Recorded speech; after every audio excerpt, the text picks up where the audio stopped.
Hey everyone, I wanted to talk a little bit today about how important reentry is, not just for us to help them, but for the community, for those coming out of prison.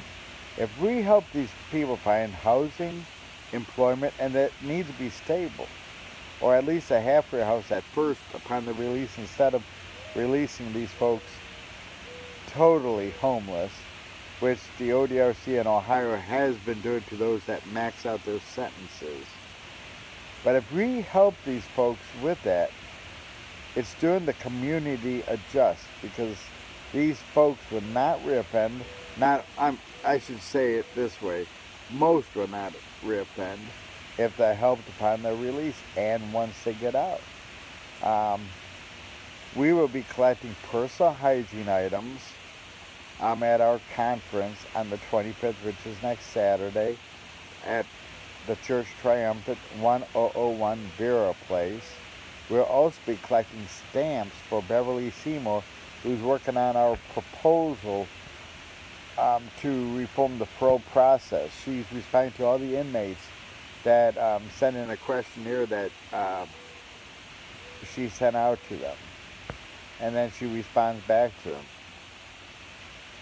And it's great that these folks can maybe get a chance to get released on their conduct and on the programming for once.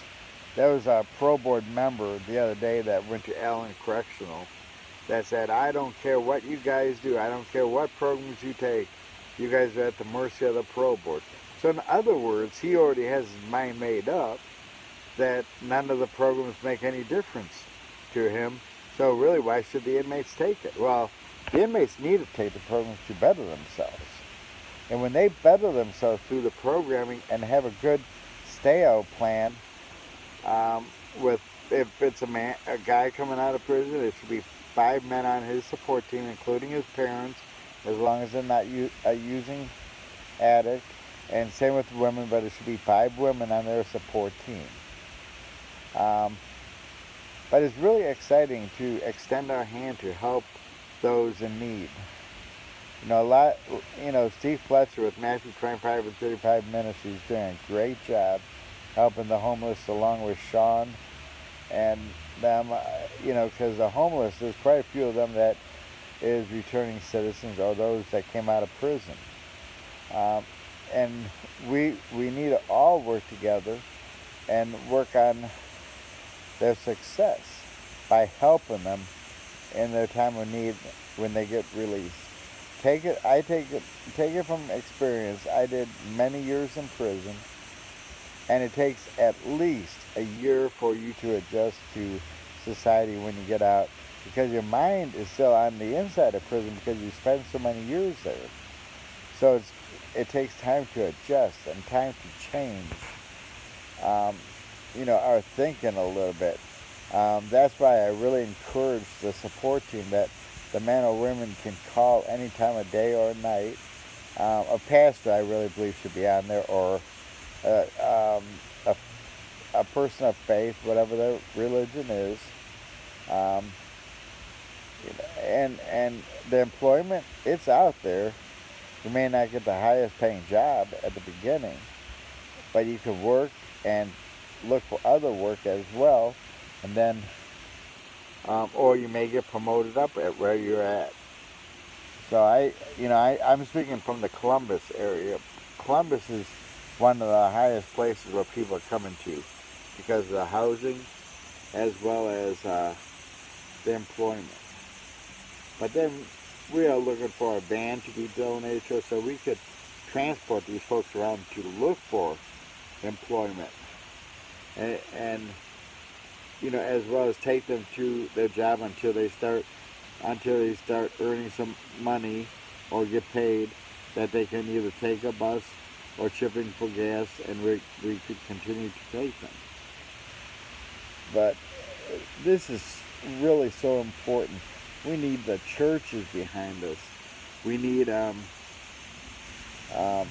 I said, the community, because it affects the community if somebody reoffends. And if they reoffend without any assistance, it's sad. And then when they're released homeless, what's happening? They're being pushed into whatever they got locked up for, or something to support themselves, the families maybe. And we don't want that to happen. Our number one goal is no new victims. And I think it's, and that should be our motto, because we do care about the victims. And that's part of our goal, is to make sure somebody does not repent. Of course, there's never a guarantee, but keeping people in longer than they should till they're too old where they can no longer work is not really doing anyone a favor. So folks, please come out and join us August 25th, next Saturday, from 1 to 5 p.m. at the Church Triumphant, 1001 Vera Place, Columbus, Ohio. Our main speaker is Stacy Aller. She was an inmate at Ohio Reformatory for Women, and she's a graduate of Embark, as well as the Tapestry. And the workshops are, there's going to be 2 ladies or 3 ladies speaking on Tapestry. It's led by Amy McAllister. And I think Stacy Litz will be there as well. We have Melinda Dawson going to be talking about wrongful convictions, Ohio public defenders, on who's eligible for expungement.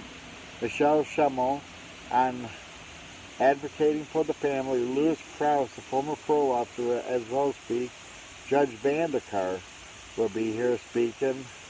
I'm trying to think. Wendy Tarr will be talking on legislation that's up in the State House right now, and that we need to either support or not support, and she will speak on that. Ezra Foster will be talking about overcoming obstacles, folks. So I'm really excited for this, and I would love to see you and meet you, and let's come out and network with each other. Thank you, everyone.